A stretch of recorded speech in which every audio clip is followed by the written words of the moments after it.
And when he came outside, from the bar, I confronted him about it, and I didn't get the answer my pride wanted. So I killed him. This is a journey. Let me take you on a journey. There will still be the journey. The journey. New sheriff in town, and his name is The journey. Journey. This thing is bigger than Nino Brown. This is The journey. The journey. What is it that moved you? The journey. The journey. The journey. The journey. The Journey Initiative is generously supported by Nike's Black Community Commitment. Welcome back to another episode of The Journey. I'm your host, Larry Robinson, and today we have a Memphis icon that you may already know. But before we get to our Memphis icon, let's go with our quote. The quote is from the great actress Cicely Tyson, and it goes a little something like this. To soar toward what's possible, you must leave behind what's comfortable. Now, think about that for a second. To soar to what's possible, you got to leave behind those familiar digs that you were experiencing before. So think about it. Leave that comfort and go to greatness. And today's Memphis icon is nothing less but a great, great Memphian. His name is Jerald Trotter. Memphis born and bred. He's the first black male to graduate from Lausanne Collegiate School. Entrepreneur, friend, educator, and absolutely, I will say, a man with a focus on Memphis and Memphis youth. Today we have Brother Jerald Trotter. What's up, Jerald? What's up, man? How you been? Man, I'm wonderful, All right. brother. I'm wonderful. So let's start it out early. All right. Tell me about early days. Home, 3, 4, 5 years old. Okay. What was that home life like? You know, I was little. We grew up in South Memphis. We had a nice size house. Okay. My dad owned all the cabs in the city. I don't think I've ever talked to you about that. What? Your dad owned all the cabs? All the cabs. He owned United, Veteran, Little John, and Yellow. Wow. He owned them all. My goodness. And so when we would ride, it was kind of charmed childhood. Uh-huh. You know, we got everything we wanted. Okay. We were spoiled, my brother and I. We were spoiled. Everywhere we went, I just jumped in a cab. Uh-huh. To this day, 525-0621, I still remember the number to call a cab because I was like a 6-year-old little kid calling cabs and going wherever I wanted to go in the city. Wow. Okay, now, so who outside of your parents had the biggest impact on young Jerald? There was a man who lived in our neighborhood, 2 houses up. His a friend of mine named Tim. It was his dad, Mr. Williams. Mm-hmm. Mr. Williams was a boxing coach, a baseball coach, and a football coach. Okay. And so my dad was the most athletic person, and he and my mom were on the outs a lot of my childhood, so he wasn't around. Okay. So Mr. Williams is the reason I was good at sports growing up. Okay. And so just watching him, I learned how a man, my dad did all this stuff, and that's what they were telling me manhood was. But I learned that a man came home every day, right, to his wife and kids every single day. And I learned that much from him. Wow. Mr. Williams. As a matter of fact, I don't think I've ever told Tim that. Wow. Yeah. Okay. I've often thanked him about sharing his dad with me when we were growing up. Okay. Because I was like a estranged child in their family, and he was like one of ours. We were just kind of brothers growing up. So his dad was a good man. Right. Yeah. And some of the cab drivers too, but that's another.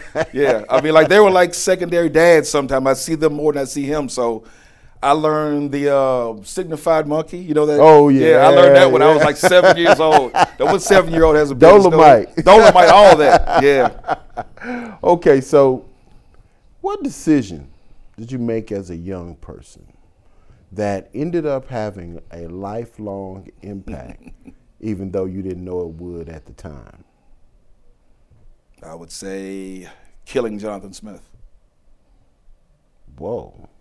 What do you mean? At the very moment, I was just mad. Okay. Uncontrollably mad. I wasn't thinking about what this action would bring, what it would mean, what it would bring. How old were you? I wasn't young. I was just 30. Okay. But I wasn't a kid. Okay. You know, I'm sure there's some things I've done younger than that and that have affected my life as well, but nothing so much as that. Wow. November 12th, 2000, 3:45. Well, we're going to come back to that. Hold on to that.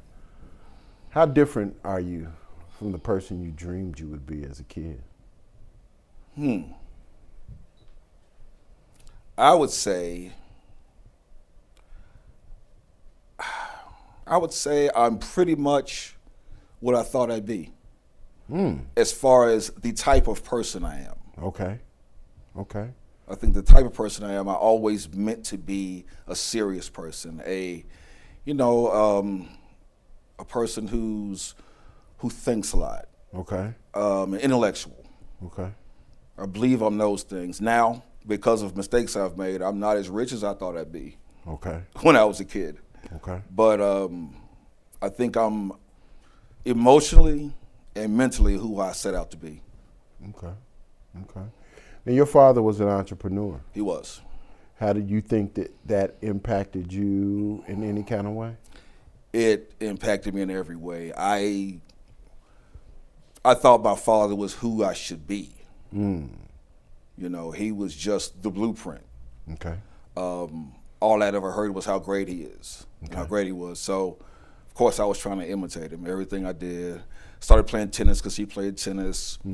I got good at math because when we would ride around and he'd be running business scenarios in his head, he'd want something multiplied really fast. Okay. And so I started realizing if I could do it faster than writing on paper, then maybe he'd keep me around a little longer because I love being around my dad. So yeah. So to this day, I'm very fast with multiplication. Okay. And it all came from just a yearning to be around him and to please him. Okay. When did you know you was going to be okay? When did you know this thing called life, I can do this? Very recently. Very recently. I actually thought I was going to be okay when I was younger. I thought I had it all figured out until I made that fatal mistake, you know, that day in 2000. Well, like I said, I killed Jonathan Smith. But I wasn't half as grounded as I thought I was. When that happened, it completely threw my sense of reality off. It threw my world upside down. But I'll say that since I've been home, I realize I'm going to be okay. I realize who I am. Okay. I realize that I am my mother and father's son, and life isn't as hard as I was making it out to be, and that I have to enjoy the journey. It's all about the journey. Okay. That's the name of the show, I guess. Yeah. But yeah. That's coincidental. I was talking to a friend of mine not too long ago. He's a doctor. And I was telling him, I'm not where I want to be, man, but I'm doing better than I thought, and so on and so on. He goes, Jerald, at this stage in our life, man, it's about the journey. I was like, you know what, man, you're right, Chris. It's about the journey. I better start enjoying this thing. Okay. So I always try to make sure I'm enjoying life. Okay. Last question of this segment, and I want you to think about this for a second. When was the moment you realized, that moment, that you realized you was a black man? A black man or black? Black. Hold on for a quick second. Listen, we're going to be right back on the journey. And I need you to stay right there, because when we come back, Brother Jerald Trotter is going to tell you when he realized he was a brother. Be back in a second on the journey, the KUDZUKIAN Network. This is a journey. Let me take you on a journey. Success in life is not a straight line. There are twists and turns in everyone's life, and the more you know about their story, the more you'll understand the process. KUDZUKIAN Media Group proudly presents The Journey, a show that features successful black men in Memphis telling their stories of their lives and the ups and downs they've encountered on their ultimate road to success. We believe The Journey will encourage young men and help them see that life is a journey. Watch The Journey, hosted by me, Larry Robinson. Brought to you by the KUDZUKIAN Media Group in partnership with the Delta Boulay.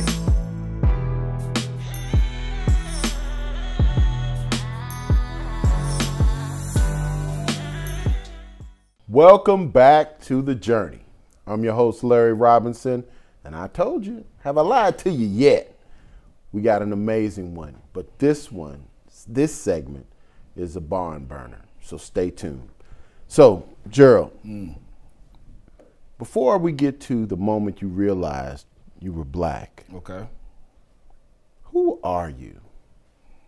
Can you answer that question? I can. I'm a man who wants to see fairness in the world, Okay. who wants to see everybody have a chance to thrive. Okay. I want everyone to have a chance to live well. It bothers me when I see people who've been disenfranchised, Okay. one way or the other. Okay. I think that's who I am to the core of me. So yeah, it burns, especially with us as black people, that we've been held from so many things and we don't even know what we don't know, you know, as far as how you can, different ways you can be successful in this world. So I'm someone who wants to do what I can to rectify that, to help some sort of way. That's basically who I am. I'm all about the truth and everything that comes from that. Okay. Yeah. All right. So you mentioned before we left, when did you realize you was black or you was a black man? Okay. You made a distinction there. I did. So unpack it a little bit. Okay. Well, I think every child realizes they're black. I'll tell you, it was during, you know, you're about 7 years old, 6, and that whole Super Friends era when we were kids, the cartoons. Right. Well, when you go put those masks on in the store, those masks were white. Right. So I can't be Superman unless I put this mask on. I can't be Batman. What I found as a kid is I can be Spider-Man. Right. Because the mask is all over your face. But I remember as a kid thinking, I'm not what the people are on television. And the people on television must be important because they're on television. So it made me believe that they were the important people in the world. Because they were the ones that we were supposed to listen to and watch. Right. So if we're supposed to watch them, then clearly they're the important people. This is the thinking of a 6-year-old. Okay. You know, so I realized that I wasn't one of them. Okay. When did you realize you was a black man? I'll tell you this.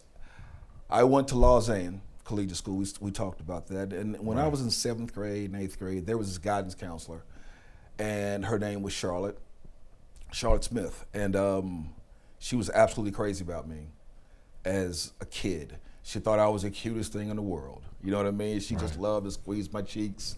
And she wanted to take me home all the time. And she bought me ice cream. And she was like, your IQ is so high. You know, you're one of the smartest kids here. And this, that, and the other, and blah, blah, blah, blah, blah. And was crazy about me. Right. Well, my senior year in college, I hadn't seen her since I was a freshman in high school, since I was 13, 14 years old. And I was 22 years old, a senior at the University of Memphis, and I saw her at Piggly Wiggly. Actually, I think I had just finished my last exam as a senior. And so some friends of mine and I were in line, I think we're buying beer at Piggly Wiggly, and I looked over and I saw Charlotte Smith. And all I could think was, it's Charlotte Smith. Right. She's gonna be crazy about me. So I ran over there, and when I ran up to her, she was scared to death. Oh, wow. Yeah. How did that impact you? I've never forgotten that. I've never forgotten that.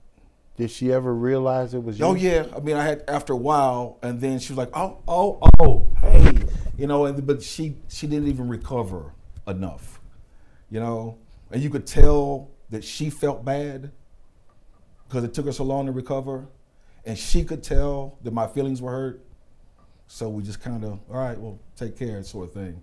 I'll never forget that day. And it reminds me of something that I used to hear white girls say all the time. I think they still say it, and they don't even realize when they say this. It goes, little black boys are the cutest babies. Little black boys are the cutest babies. And that's what they're taught. We're really cute when we're small. Right. When we get older, we are scary. That's what they're taught. And I learned that way, yeah. Man. Part of being a black man is being cool with people being afraid of you. My son was in school in Iowa. Okay. And he mentioned that his biggest challenge was for people that don't even know him to be scared of him. And he said, and it's worse when they find out I'm from Memphis. I could imagine. And that really shocked me because I think it did something to him. Mm-hmm. It kind of stripped away some of his innocence. Mm-hmm. In your situation with Charlotte Smith, do you feel like it stripped away some innocence? It did. I was forced to learn something that day. I saw it in her eyes. I was forced to learn something that day. Terror. It's like we were in Piggly Wiggly. We weren't outside. It wasn't a dark. It was just like 1 o'clock in the afternoon. Right. A store full of people. Right. And you would have thought we were in an alley. So yeah, it stripped. Like, that was one of the times that I was like, okay, I'm not that cute kid anymore. And as far as white people are concerned, I'll never be that cute kid again. So I have to, learn to navigate with that. And I think in life, I kind of use it to my advantage sometimes. Right. But you just have to, it's part of being a black man, white people are gonna be afraid of you. Not all of them, but as a whole, they're gonna be afraid of you. I got a two-part question here, but I want to start it here. What is your superpower? If you had to say, this is the gift that God gave me, what would that be? I think I'm really good at bringing people together. Okay. Living in South Memphis, and taking a cab to Lausanne every day and coming back home to South Memphis and thriving in both environments. I learned a lot about everybody. Mm-hmm. I'm really good at showing people how alike we are, that we're way more alike than different. Mm-hmm. I was really good about that in my childhood, about explaining to my friends in South Memphis that these white people are not that different from us. And vice versa, telling the people in Lausanne, the people in my neighborhood aren't that different from you. And so friends would come spend a night at my house and end up making friends with everyone in my neighborhood. And as an adult, I'm still rather adept at doing that now. And it's gotten to the point where I'm a really good judge of character because of it. A really good judge of character. I can, profile people fairly well. If I meet you and look at you, how you're dressed, and talk to you for about 5 minutes, I can tell you almost all about you. And I think that came from the superpower in my childhood. So as an adult, I would say it's my ability to profile people. Got it. And understand who they are. Fond memory of your days at Lausanne or South Memphis. What is the time that, when you think back, really makes you go, man, that's some good times? Well, that would be South Memphis. Block parties. Our little neighborhood in South Memphis was made up by a whole bunch of like-minded,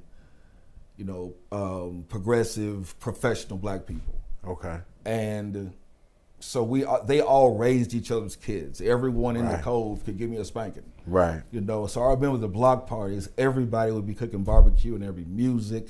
And I was like the little kid in the neighborhood. I was the youngest kid. All the other people were 14, 15, and 16 when I was like 5 or 6. So there were a lot of girls in the neighborhood that, you know how they treat little boys. Right. They're like, this is my little boyfriend. So as a kid, you don't know that that's not your girlfriend. So you think you have like 10 girlfriends. Right. So it was, just a great time. When I think back, sometimes when I hear the song September, I think about those parties and just how cool it was back in the 70s. This is probably 77, 78, afros and right. Yeah, just barbecue and just fun. All right, that's a good memory. What's one of them memories that you would say, man, if I could do this over again, I'd do this differently? That would be November 12th, 2000 at 3:45 p.m. Okay, we're going back to... We are. All right, well, let's do it. Tell us about it. What happened? Well, I'm a Cowboy fan, been one my entire life. Cowboys and NFL Cowboys. Dallas Cowboys. I'm sorry. Yeah, I know. Man, I need all the sympathy I get. It's been a long time. But we didn't have, the Cowboys weren't doing well, so they weren't on television. So I go to a sports bar that wasn't that far from where I was living, recently married. Cowboys are playing the Steelers. I'm the only Cowboy fan in the bar. Steelers fans in the bar. I make a bet with the guy. It's all fun and games as far as I was concerned. We were all having a good time, talking about the game. Right. The Steelers were beating the Cowboys. Everybody was giving me giving me hell. Right. Cowboys came back at the last second, win the game. Then I started teasing them. All of a sudden, it wasn't funny anymore. One of the guys smacks me across the back of the head. I cannot let it go. And when he came outside from the bar, I confronted him about it, and I didn't get the answer my pride wanted. So I killed him. The worst thing I've ever done. Wait a minute. The guy slaps you in the back of the head. Hard. It was like the heel of his hand. It's like a boom. Yeah. Oh, okay. So it's basically like a punch. A punch, yeah. Yeah. So when you confront him outside, you said you didn't get an answer that your pride wanted. This is, looking back on it, it was just shows how much I was operating out of ego. Because I wanted him just to apologize, to allay my ego, to assuage my ego. That's how out of control my ego was. So I was like, he comes out here. I said, he walks out. I said, hey, man, what was up with you putting your hands on me inside there? Was that an accident? Was you drunk? You just got it out of control? What was your problem? It's like I'm trying to give him, I'm opening the door for him. He refused to walk through it. He refused to walk through it. And I don't know about the language on this show. Do you want me to? No. Okay. He was like, I was like, so, was that a mistake? He said, nah, that's how I get down. Fuck you, what? Wow. Yeah. So had you already retrieved the weapon at that point? The weapon was in my waistband as I was talking to him. So when you say you do that over again, what would you do differently? I get in the car and go home. Straight home. Slapped head and all. I get in the car and go home. What did that moment cost you? Everything. Everything except my sanity, and it almost cost me that. Everything. I had a thriving business, medical equipment. At that time, I was making around $400,000 a year, and I was just 30 years old. So there's no telling what that could be now. Right. You know what I mean? Everything got a wife. Of course, when you go to prison and all that, your wife's gonna leave you. So she left. When I was in prison, my mother died. So I miss seeing her and I miss going to her funeral. I lost 13 years of my life. And 13 years is a big chunk of life, especially during those ages of your 30s and mid 40s. That's when you accomplish things. Right. You know what I mean?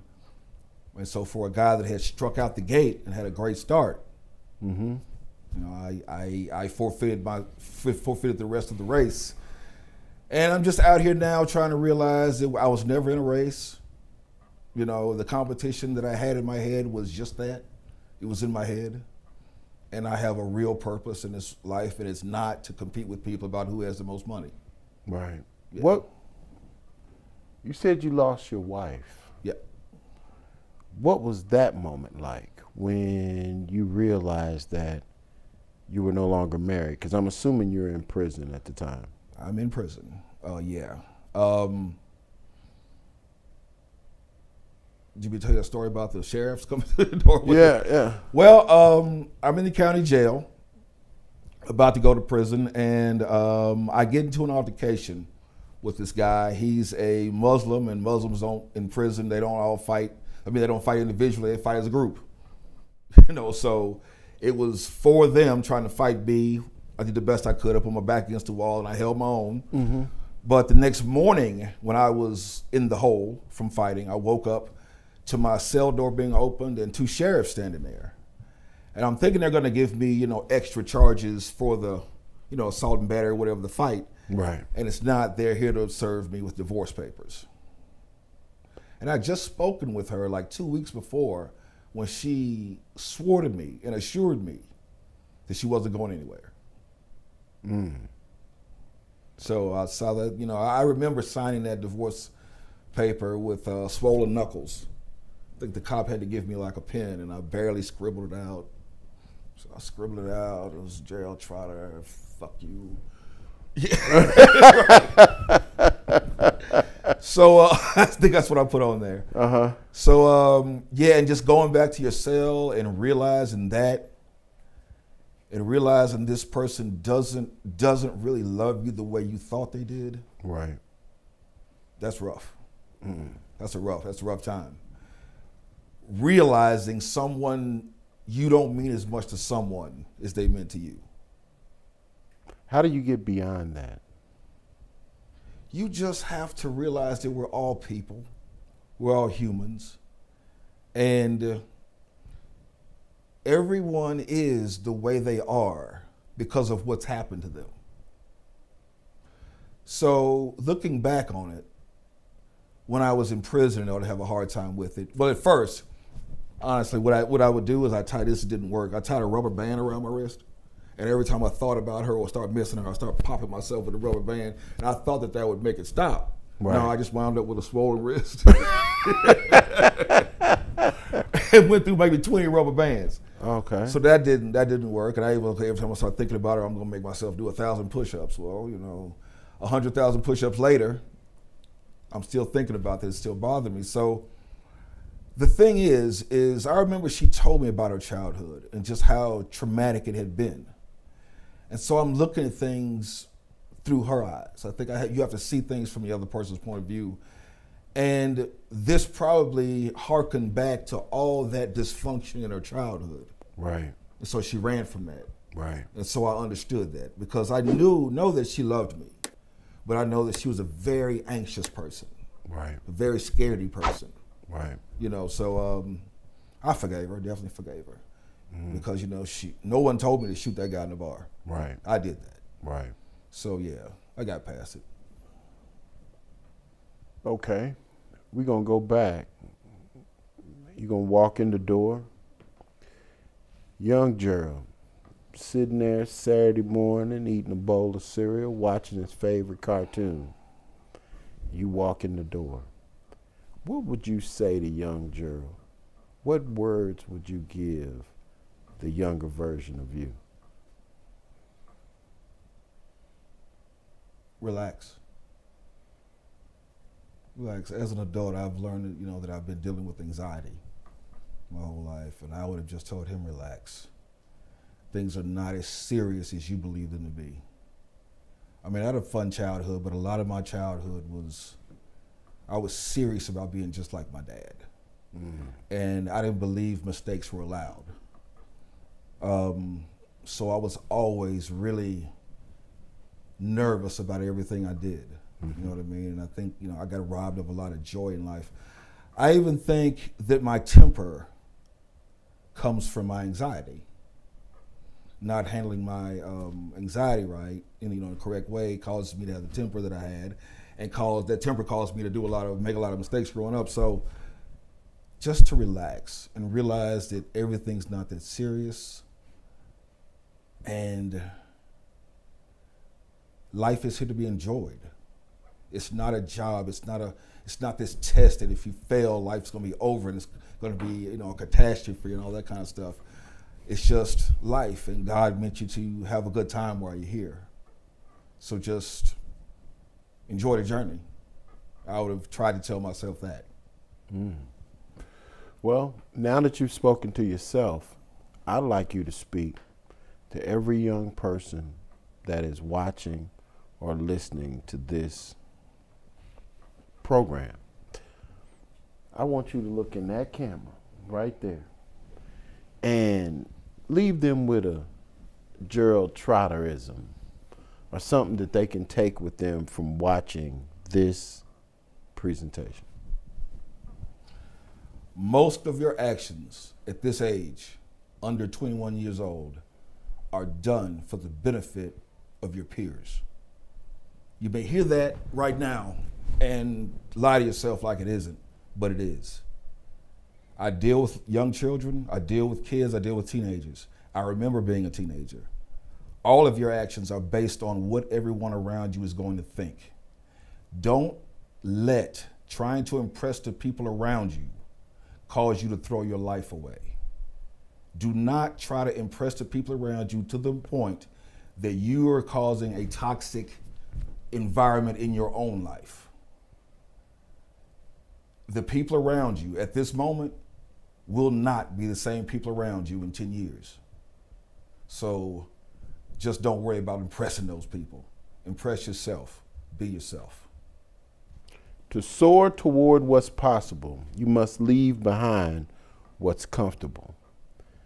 What you've basically said is to get beyond the friends, to get to the point where you're being successful, you got to leave that comfort behind in many ways. So listen, I want to thank Brother Jerald Trotter for sharing his journey today on The Journey. And I told you, we're going to keep bringing them. I just need you to keep coming back because this is God's work right here. Till the next time, I'm Larry Robinson, and for our guest, Mr. Jerald Trotter, this is The Journey on the KUDZUKIAN Network. Thank you to our partners at Nike's Black Community Commitment. To hear more incredible stories like this, be sure to download the KUDZUKIAN app from the App Store or Google Play, or check out the Journey Memphis podcast on all your major podcast providers. Also, check us out on the KUDZUKIAN Network.